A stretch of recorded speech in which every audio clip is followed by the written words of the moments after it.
видел в октагон, что ты сегодня держишь победу?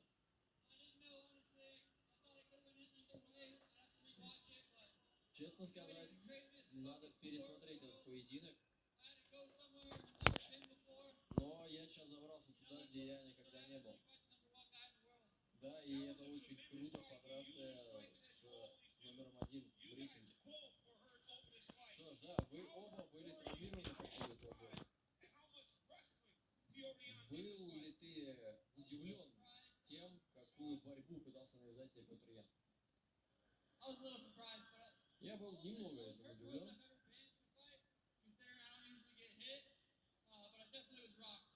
Но, причем меня так не бил никто, и я однозначно был потрясен его ударом.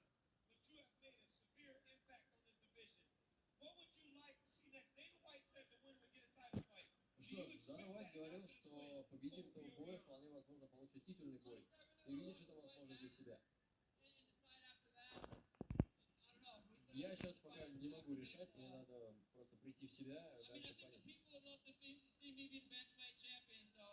Возможно, люди хотели бы видеть меня чемпионом в этой категории, так что посмотрим.